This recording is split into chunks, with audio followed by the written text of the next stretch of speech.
Well, hello there, welcome along again to our Bible study, and I trust you're ready to join in with us on this Good Friday as we look to Mark chapter 5 and we look at some of the amazing events in the life and ministry of Jesus. So, as our usual tradition has become, we will read around the table a few verses each, and then we'll get into our discussion. So Jesus heals a man with a demon, Mark chapter 5. They came to the other side of the sea, to the country of the Gerasenes. And when Jesus had stepped out of the boat, immediately there met him out of the tombs a man with an unclean spirit. He lived among the tombs, and no one could bind him any more, not even with a chain, for he had often been bound with shackles and chains. But he wrenched the chains apart, and he broke the shackles in pieces. No one had the strength to subdue him. Night and day among the tombs and on the mountains he was always crying out and cutting himself with stones. And when he saw Jesus from afar, he ran and fell down before him. And crying out with a loud voice, he said, "What have you to do with me, Jesus, Son of the Most High God? I adjure you by God, do not torment me." For he was saying to him, "Come out of the man, you unclean spirit." And Jesus asked him, "What is your name?" He replied, "My name is Legion, for we are many." And he begged him earnestly not to send them out of the country. Now a great herd of pigs was feeding there on the hillside, and they begged him, saying, "Send us to the pigs, let us enter them." So he gave them permission, and the unclean spirits came out and entered the pigs, and the herd, numbering about 2,000, rushed down the steep bank and into the sea and drowned in the sea. The herdsmen fled and told it in the city and in the country, and people came to see what it was that had happened. And they came to Jesus and saw the demon-possessed man, the one who had had the legion, sitting there, clothed in his right mind, and they were afraid. And those who had seen it described to them what had happened to the demon-possessed man and to the pigs, and they began to beg Jesus to depart from their region. As he was getting into the boat, the man who had been possessed with demons begged him that he might be with him. And he did not permit him, but said to him, "Go home to your friends, and tell them how much the Lord has done for you, and how he has had mercy on you." And he went away and began to proclaim in the Decapolis how much Jesus had done for him, and everyone marvelled. And when Jesus had crossed again in the boat to the other side, a great crowd gathered about him, and he was beside the sea. Then came one of the rulers of the synagogue, Jairus by name, and seeing him, he fell at his feet and implored him earnestly, saying, "My little daughter is at the point of death. Come and lay your hands on her so that she may be made well and live." And he went with him. And a crowd followed him and thronged about him. And there was a woman who had a discharge of blood for 12 years, and who had suffered much under many physicians, and had spent all that she had, and she was no better, but rather grew worse. She had heard the reports about Jesus, and came up behind him in the crowd, and touched his garment. For she said, "If I touch even his garments, I will be made well." And immediately the flow of blood dried up, and she felt it in her body that she was healed of her disease. And Jesus, perceiving in himself that power had gone out from him, immediately turned around in the crowd and said, "Who touched my garments?" And the disciples said to him, "You see the crowd pressing around you, and yet you say, 'Who touched me?'" And he said, and he looked around to see who had done it. But the woman, knowing what had happened to her, came in fear and trembling and fell down before him and told him the whole truth. And he said to her, "Daughter, your faith has made you well. Go in peace and be healed of your disease." While he was still speaking, there came from the ruler's house some who said, "Your daughter is dead. Why trouble the teacher any further?" But overhearing what they said, Jesus said to the ruler of the synagogue, "Do not fear, only believe." And he allowed no one to follow him except Peter and James and John the brother of James.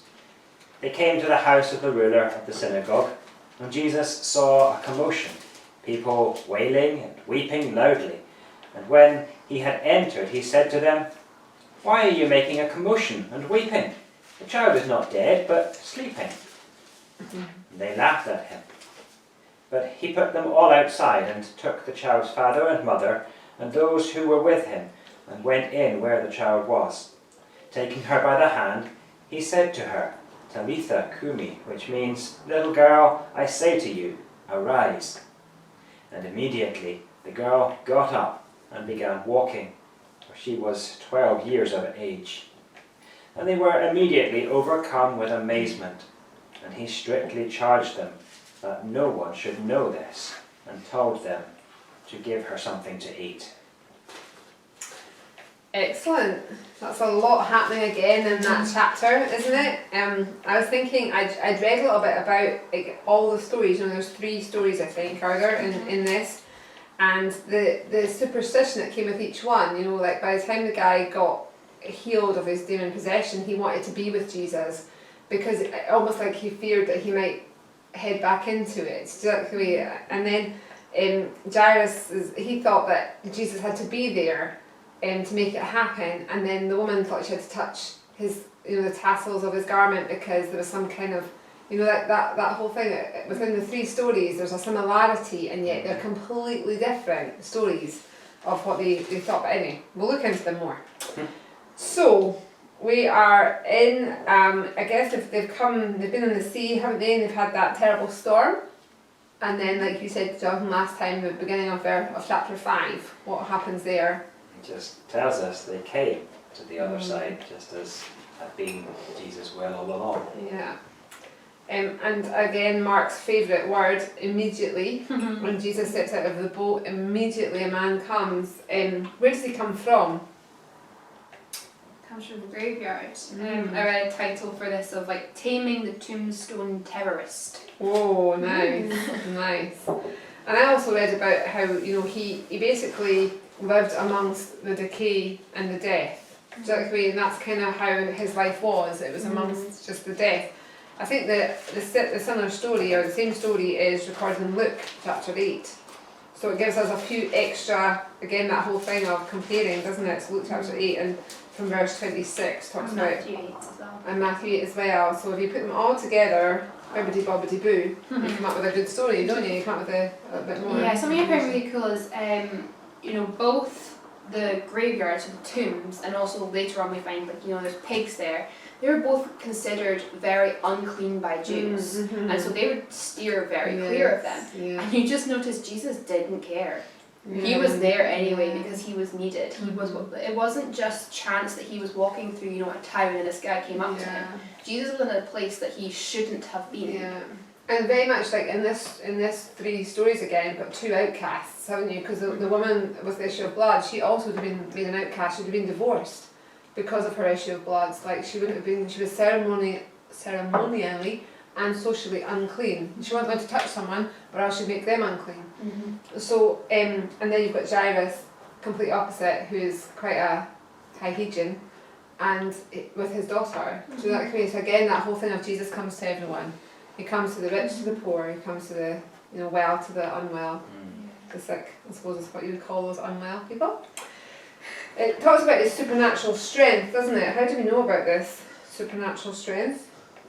He'd often been bound with shackles and chains. And he wrenched the chains apart, broke the shackles in pieces. Yeah, it is supernatural, I think is the right way to describe it.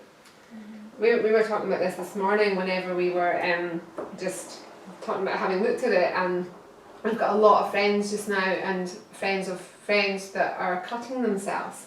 It seems to be a new phenomenon amongst our young people, like this really terrible desire to kind of ease their pain by causing themselves more pain. But nothing is new under the sun, is it? Because what do we see here?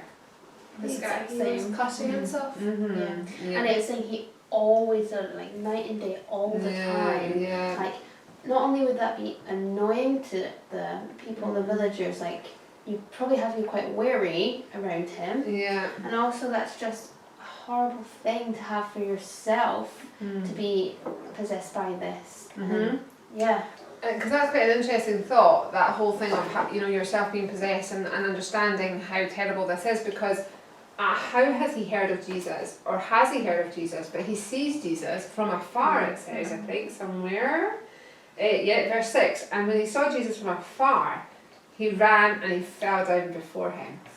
He's got some awareness that he needs saved, and this is someone who can save him.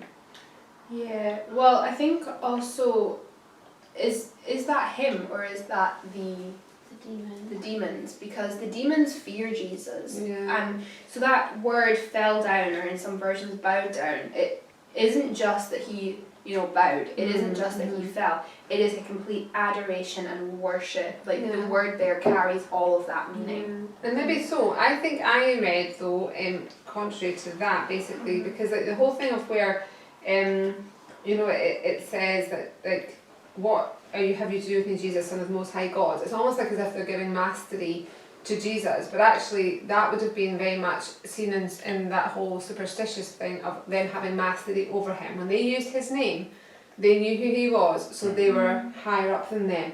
And whenever he asked their name, they didn't give a name, they gave how many they were. Yeah. We're legion, for we are many. So there was that element of, that they had the upper hand, they felt. And I think that, why do demons want to enter a human body? Because it's a weapon, isn't it? They want to use it as a weapon to defy the Christ. And I think we do find out, as you say, in a minute, we find out that actually they're aware of his mastery and his power. And they then end up going, actually, we know what you can do to us. And I don't know, maybe it was what drew him to Jesus was their thing, but I feel that I don't know that the demon did actually want to leave. He didn't want to leave the country, for instance, did he? I don't know if he wanted to leave that body, but they knew their time was up. Yeah, well, I heard that, Jesus is his character, that his name is, God is love, Jesus is Saviour. Yeah. So whenever the demon sees him, he can't help but say the Lord's name, because he's just that powerful, Jesus is. And so he says it, and he's like, I know how powerful you are, so I know your name, I know your character.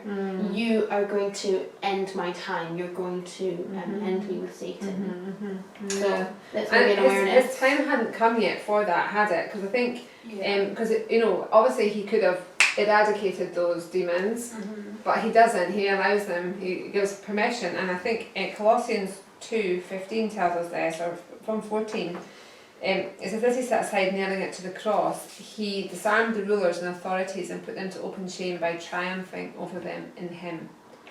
So it was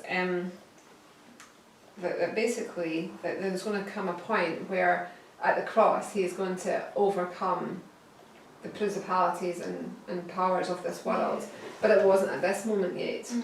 I think this conversation reminds us that it's not just us with other people. There is a whole other battle going on. And I was listening to a podcast recently, and it was talking about being a Christian and being a very a big example of a Christian and what that's like. And he said, the way that you get through it is that you wake up and you don't think of your opposition as the people around you. They're not your opposition. Even if they're not Christians, they are not your opposition. Your opposition is the devil. And he has one mission. He's there to get you. Yes. He's like, are you waking up to get him? Good. Very good one. I like the day's reminder that in the demons, they're fallen angels, so at one time they would have been with Jesus, very familiar with him. Yes. And even having fallen, having been thrown out of heaven, they would have still known who he was in that way.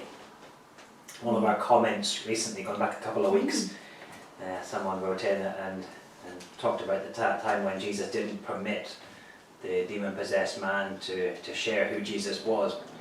And their statement was that Jesus wouldn't allow an unclean vessel to be used to honour God. And that was a lesson there.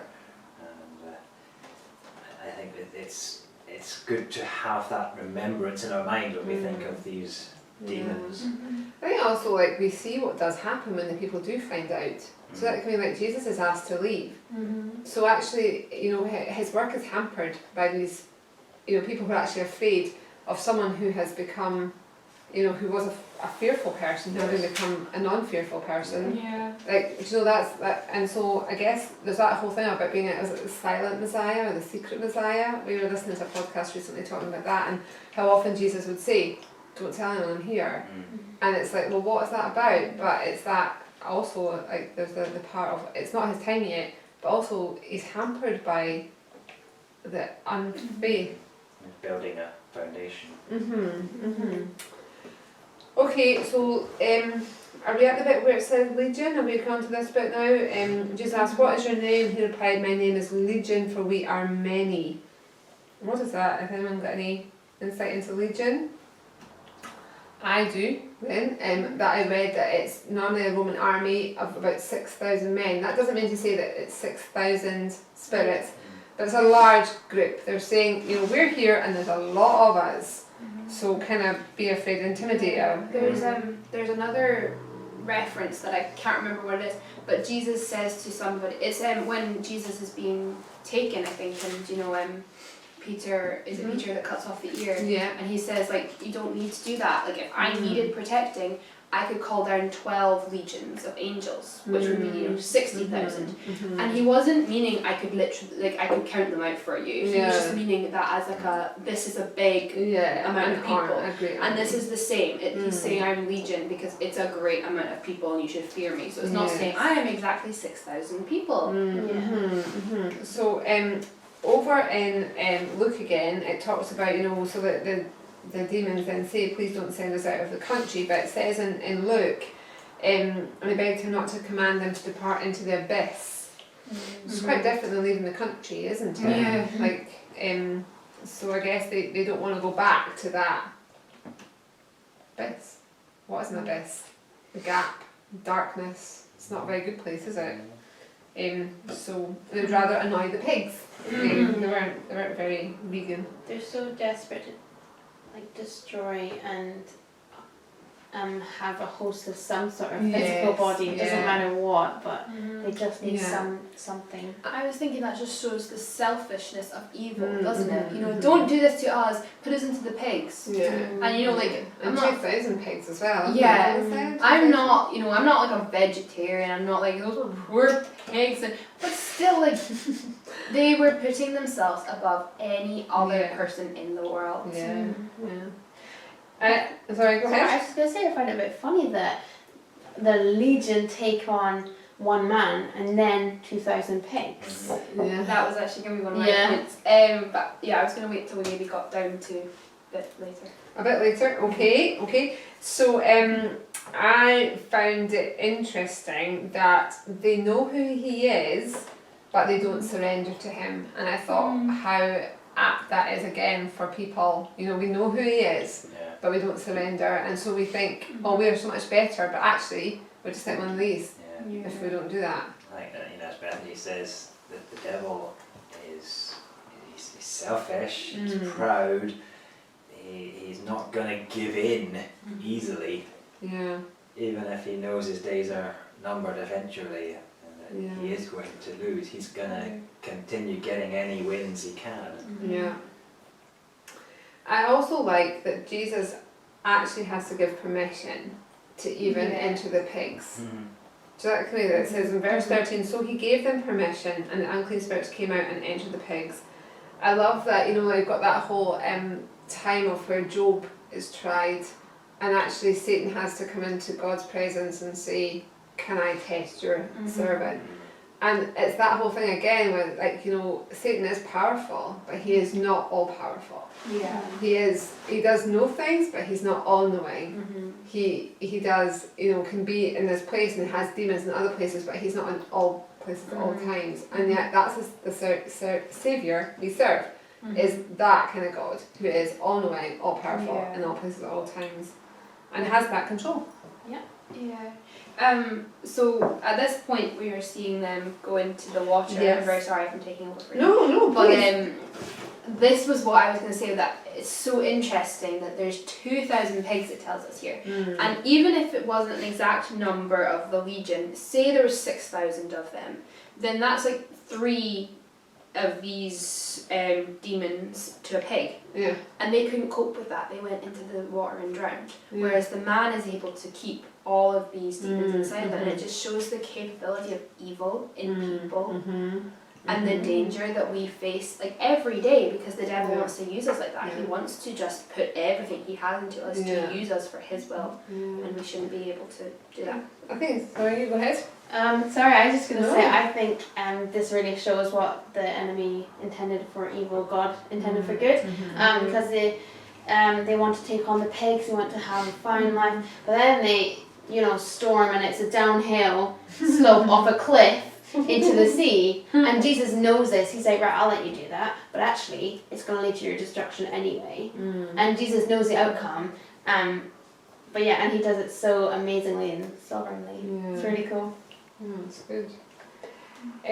Okay, so the herdsmen are obviously shocked by this. Yeah. You know, it must be like it's a story even I can remember from Sunday school. You know, like it maybe wasn't always well told because it's not an easy story to understand. I don't know why it was really told as such a Sunday school story favourite, but it is that. I don't know, but pigs went into the water and died. Yeah, Great I know, Sunday school. I know. Yeah, I do.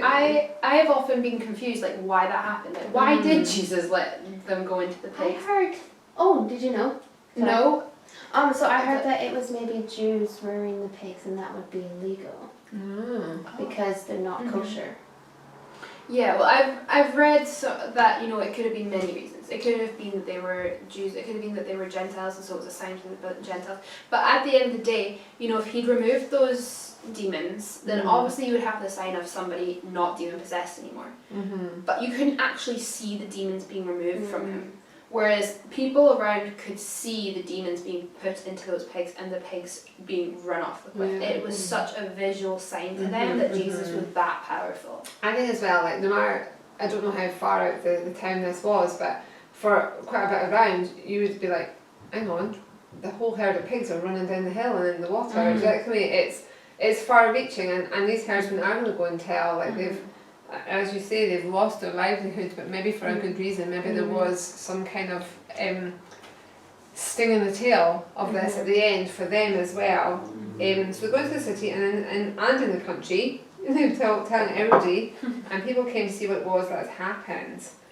And verse 15 says, they came to Jesus and saw the demon-possessed man, the one who had had the legion, sitting there, clothed in his right mind, and they were afraid. That makes no sense, does Well, it? it doesn't to us, but that's life, isn't it? Yeah?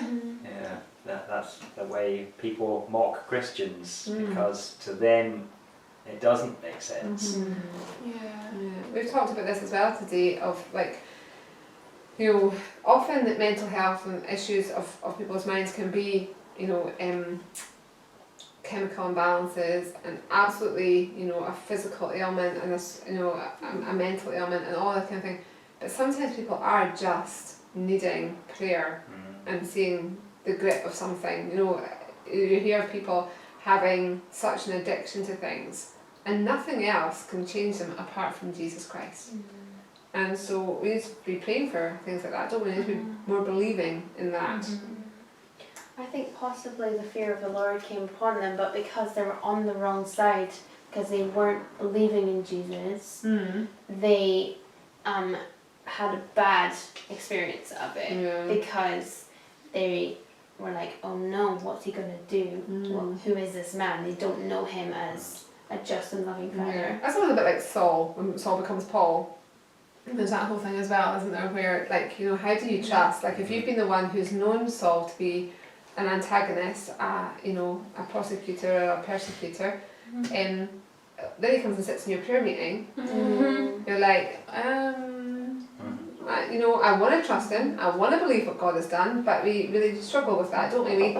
We want signs of people being saved rather than just believing when someone says, God has done something in my life. And I think sometimes because we want those signs, we can in some way poo-poo, I don't know what the right word is for that, like their actual experience, and which gives them no hope and faith in what's happened, because we're like, well, we'll see how long it lasts, we'll see if it's really real, we'll see, and we're the Christians, so we should be saying, amazing that God has done that in your life, and let's worship him and let's nurture that. So they beg Jesus to leave, don't they? In verse 17. What do you think of that? I think it's crazy that the demon-possessed man proclaims Jesus' name. He knows him as as sovereign Lord, but the people are saying, "No, get out!" Like the man, I know he exactly wasn't worshipping, but he does give him that respect, whereas the people gave him absolutely no respect. They actually degraded him. Can you imagine, like, if we were told Jesus is coming to Earth just for a bit, you know, to see some people, how far you would travel to see him? Absolutely. And you would travel to the other side of the world. Yeah. And then also I think, like, from the guy himself, he's been, you know, he's got such a testimony to tell, hasn't he? You know, he's gone from having hardly any clothes on, perhaps, and even naked, to now shreds, to like sitting with his nice check shirt and his, you know, his khaki pants on, and he's like, you know, you can imagine him in every Billy Graham crusade giving his testimony all around the world. Do you know what I mean? And he's like, I can come and do this. And Jesus is like, no, you actually would be better with your family and with the people of this area. Because of why? Why do you think it was so important that he stayed? I suppose he's going to be a huge influence to them. You know, he's going to be an influence to other people, but he's only telling them a story. Whereas he can actually show that he has been changed to people around him. I think I'm right in saying also they were Gentiles, weren't they? So, you know, that whole thing of he's a Gentile, he's met this Jew who he loves, and he's changed him, and now he can go back to his family and to his people, and it must have been hard. Like, Jesus does not permit him to come with him, and there is that element. I said at the beginning, like, I feel like he was like, but Jesus, it might still happen. They might come back for me, or you know. And there's that little bit of I'm clinging on for. If you're there, it won't happen. And Jesus is saying, I'm with you always. Just I'm gonna go now, but you're fine. Yeah. We were talking about this, about, you know, missionaries and how you need missionaries that stay and you need missionaries that go. You need them both. And, you know, I went to a Bible college where they were training people up to go into the tribes. And they all had their kind of countries that they were thinking about, you know, and so they're talking to me, and where are you thinking of going? And I'm like, here. I just want to stay. I feel called to stay. And sometimes you almost felt like less than, but they never made you feel like that, because we realised that you need people here to train up the people to go. And so Jesus was saying, if you leave, what happens to the people here? You need to stay here and you just to evangelise your own people. Going away sometimes is the easy option, isn't it? But we should never want to go away if we're not prepared to be faithful at home. And maybe there's a little bit of that here with this guy. Jesus wanted him to be faithful in his own area first.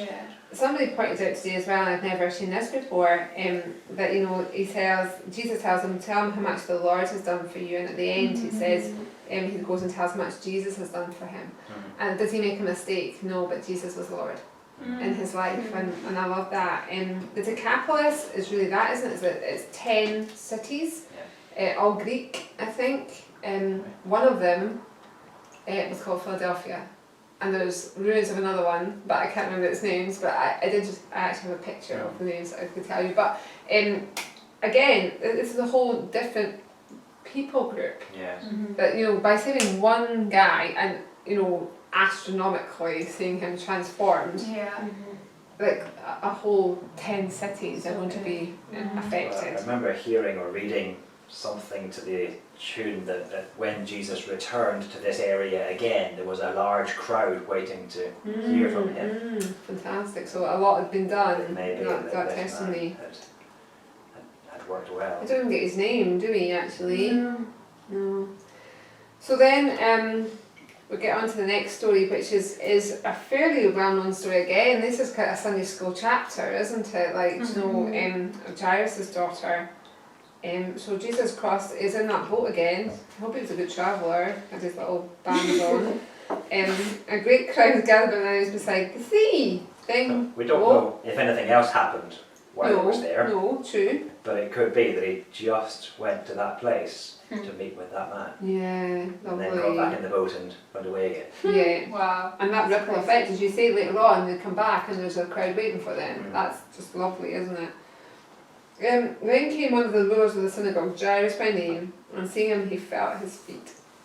What does he say? He said, my daughter's dying, and that is horrible. he's a ruler of the synagogue. Is that right? Yeah, Is it? so like a Um, pastor, and so it's like someone who's in charge of the Yeah. spiritual and the business side of, so, yeah.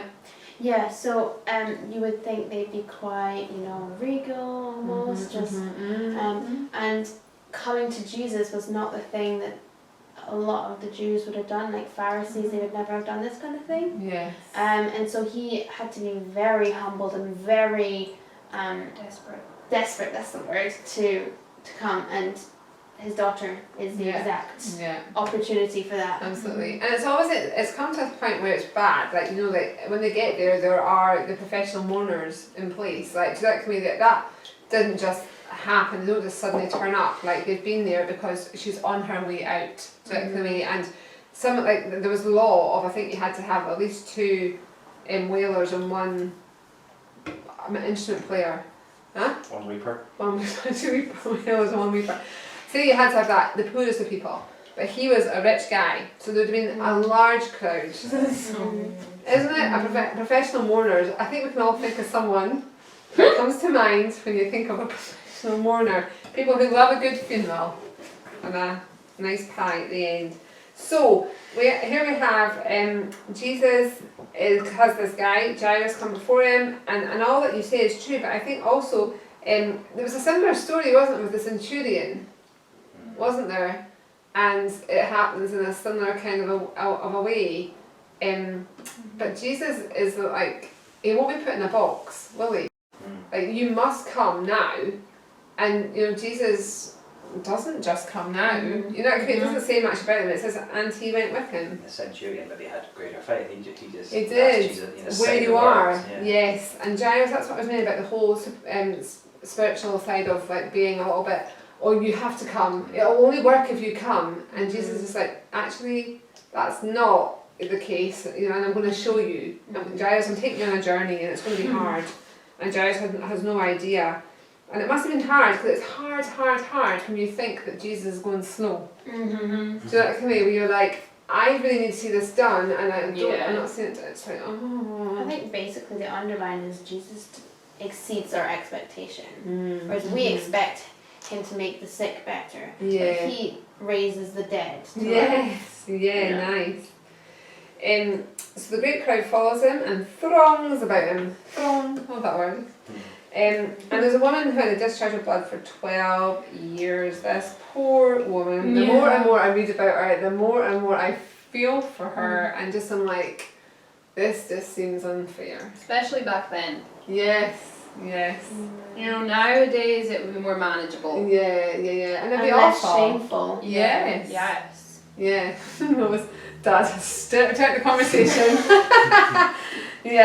All the girls in the room are like, that poor woman. But Dad is like, meh.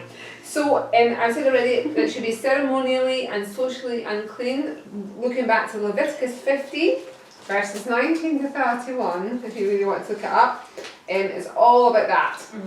About that, what they feel. They weren't the rules allowed and to laws. enter the temple these certain times around the times that they were. I actually have a this. picture. You talk about that while I tell you what it said about her. Hang on a second. I'm done. Okay, right. According to the Jewish ideas of the time, if this woman touched anyone, she made him or her ceremonially unclean. This uncleanness did not allow them to take part in any aspect of Israel's worship. By the very law of her people, she was divorced from her husband and could not live in her home. She was ostracized from all society and must not come into contact with her old friends. She was excommunicated from the services of the synagogue and thus shut out from the women's courts in the temple, and probably had lost all her money because the doctor's fees. Luke talks about it. It's saying like Luke would have been. She had. It Luke says that. does it, and Luke would know it because he was a doctor, right, as well, and he would have been like, this poor woman. It says that she had spent all she had, was no better, but grew worse. She suffered much under many physicians. Yes, poor woman. And I also had this thing that says Jairus had 12 years of sunshine that were about to be extinguished, so his wee girl was 12 years old. The woman had 12 years of agony that seemed hopeless to heal. Jairus was an important man, the ruler of the synagogue. The woman was a nobody, we don't even know her name. Jairus was probably wealthy because he was an important man. The woman was poor because she spent all her money on doctors. Jairus came publicly, the woman came secretly. Jairus thought Jesus had to do a lot to heal his daughter. The woman thought all she needed was to touch Jesus' garment. Jesus responded to the woman immediately. Jesus responded to Jairus after a delay. And Jairus' daughter was healed secretly, and the woman was healed publicly. I love that. It's so good, isn't it? It's amazing. I think it's just great. Like it's just two incidents Yeah. that are coincidentally put together. Yeah. It's a story within a story, Mm. and yet, like you say, there are just so many little coincidental things. So lovely, yeah. Her faith was right in Jesus, though, wasn't it? You know, she and a lot of it again. That if I can just touch his garment, so if I can just touch, and that's of course we know that again. Sunday school story of who touched me? Oh Jesus! Everyone's touching me. There's so many people here. Like, what are you talking about? And he's like, no. I know somebody actually reached out by faith. There was an absolute, wasn't there? Something significant about the hem of the garment, though, wasn't there? I mean, even the priest's garments had the whatever it was sewn around There was the 4 bottom. tassels seemingly to show that they were chosen as well, of the chosen people. And I don't know, but all Jewish men would have worn one of these coats. But I don't know about any more. But I'm sure you'll know more about that because you've done. Yeah, Jesus didn't just notice someone touched him. He noticed that power had come out to him. Yeah. I love as well he brings that secret out into the open. He really does. He brings his work out into the open, doesn't he? And secrecy never really prevails. It never really is worthwhile. It's never good. And so also she could have gone anywhere and said, do you know what? I've been healed. And nobody would have believed her because they'd been like, well, she can just be hiding this. How do we know? Yeah. How can we prove it? But Jesus completely shouts it out and says, this woman is go and be healed. Yeah. She is now better. And so now she was not ever going to have to explain herself or make them understand. Jesus has said it, it was absolute. I feel like it really shows her faith and commitment, where she's lost a lot of blood, that's probably lost a lot of energy too. Yeah. So she's maybe kind of crawling, trying to not be able to be touched by anybody or seen by anybody, really, trying to She's got to go in amongst it. get there as Yeah. best she can, and it's probably exhausting. Yeah. But she goes there and reaches Jesus, and that's exactly the faith that Jesus sees. And I love that she goes in verse 33 and tells him the whole truth. I love that he had time to listen to her, because really he's on the way. Jairus is like, I know. He's probably like, Feel his blood pressure, can't you? like Jesus. I can hear the wailers, they're getting louder. I know what it's like when you just need to be going somewhere but you can't get going. I've felt that before, alright, yeah. But also I think I might say this, the only time that he calls someone daughter.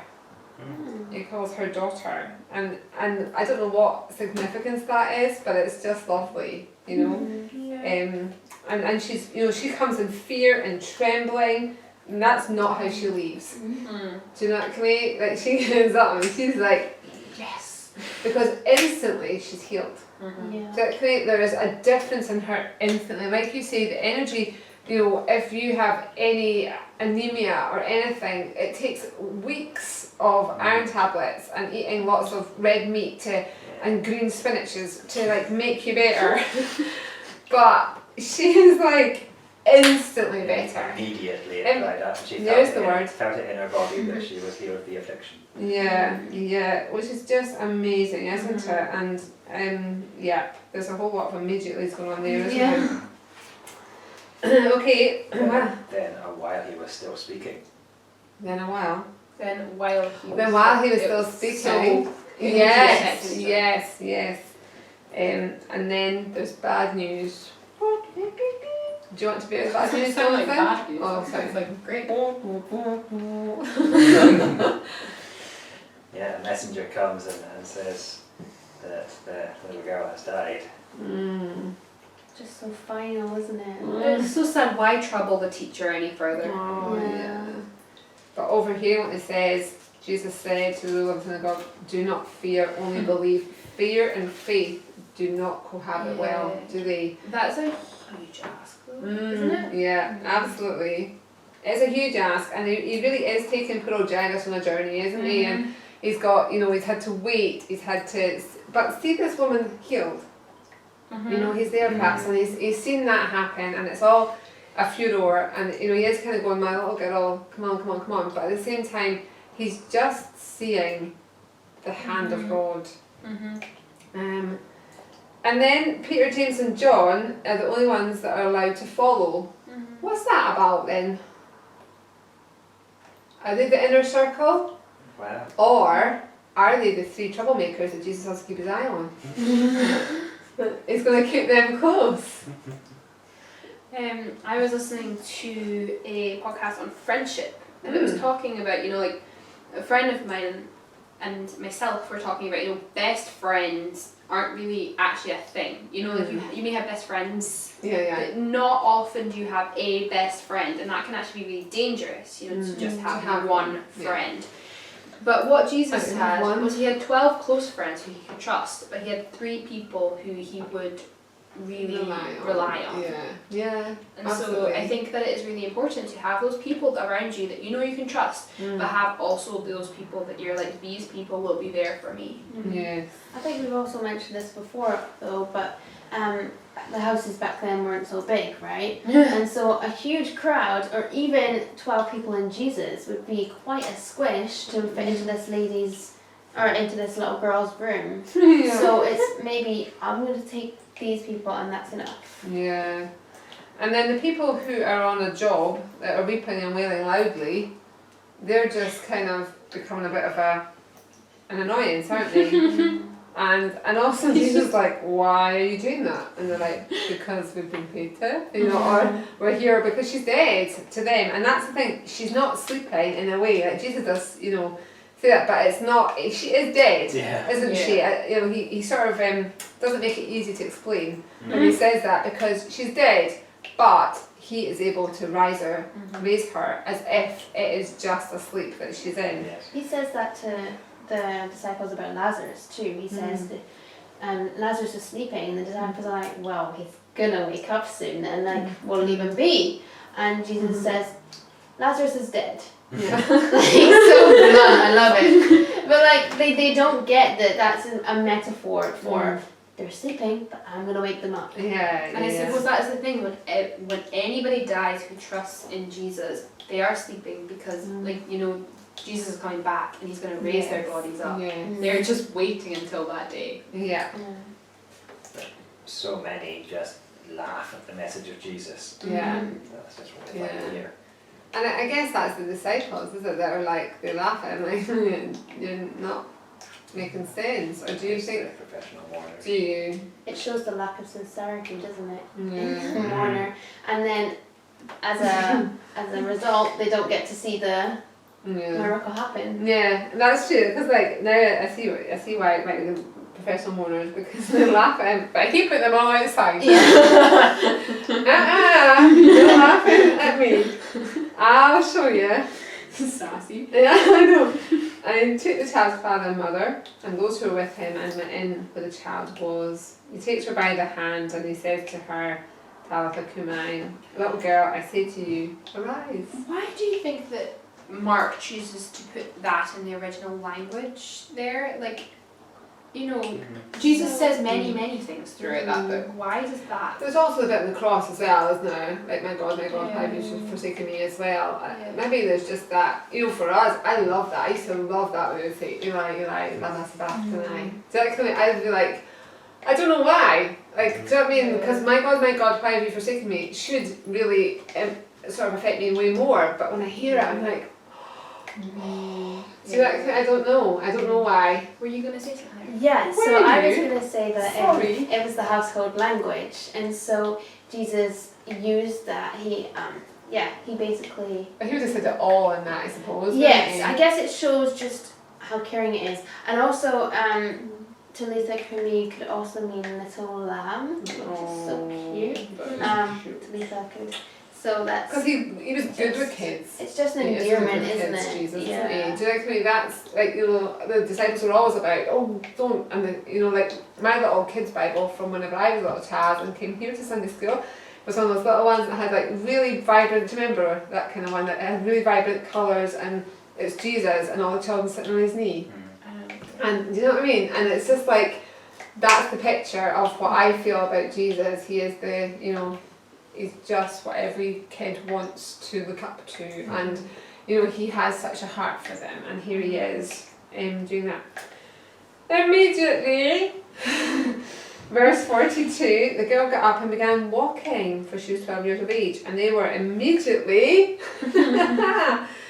like Mark, there's so many times that it just becomes a little bit over the top, do you know what I mean? But they were overcome with amazement. Why does he say she rose and walked before she was 12 years old? Is that just to To clarify explain why because, she'll be walking. she's not a 1-year-old? Yeah. I also love the resemblance in she was 12 years old and the woman had a 12-year-old problem. Yeah, And so Jesus yeah. works with both a problem and Yeah. a beautiful joy. A blessing, yeah. It's so nice. Yeah. Mhm.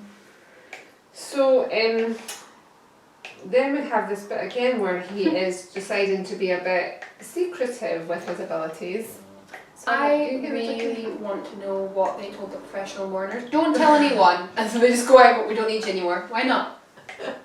She's alive? yeah, we've got like, you know, Jesus just came and healed her. Don't tell anyone. Yeah, I don't know.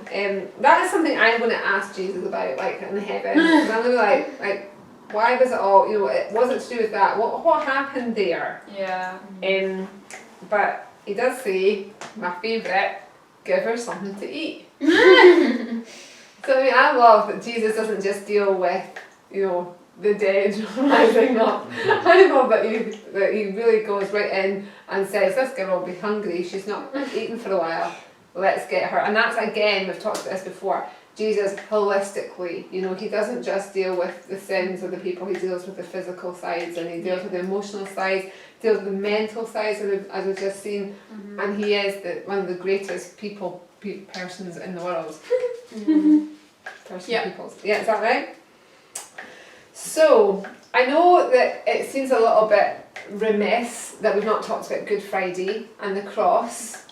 In a way, I felt like we maybe should, but then I think all of this is heading towards the cross, isn't it? Yeah. And you know, all of this is possible because of the cross. Like he deals with the demons at the cross. He deals with sickness and death at the cross, and we won't ever have to deal with it again once we get to heaven. So we are more than grateful that today is Good Friday, and we appreciate. I woke up this morning singing, "He left the splendour of heaven, knowing his destiny was the lonely hill of Golgotha, there to lay down his life for me." If that isn't love, you know, and it's like that whole thing, it goes through the whole chorus of all the things that you know, but there's no feeling like this if that isn't love, and he went for me. So we hope that Good Friday for you is good because you know that he's your saviour, and that he died for you, that you've accepted him as Lord and Saviour of your life, that you go and speak of Jesus as your Lord, and you can tell just like that guy did who had been healed. And we look forward to Easter Sunday. There's a little thing that says a lot can happen in 3 days, and a lot did happen in 3 days, and up from the grave he arose. So be blessed this Easter weekend, and we look forward to seeing some of you at church on Sunday, our first Sunday open. That is anxiety filled, but we will get there, and we look forward to it so much. It won't be the same as always, but it'll be just amazing to be there. So wherever you are, whatever you're going to be on this Easter Sunday, just remember that he is worthy and he is worth it.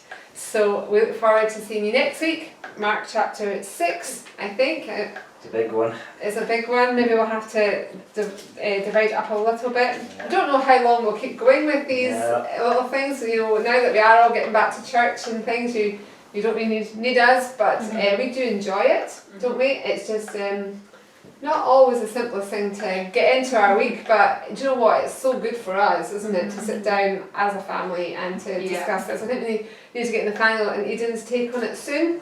Bring them in as well, and we'll look forward to seeing you all next week. We hope you're having an amazing Easter. So bye for now. Bye.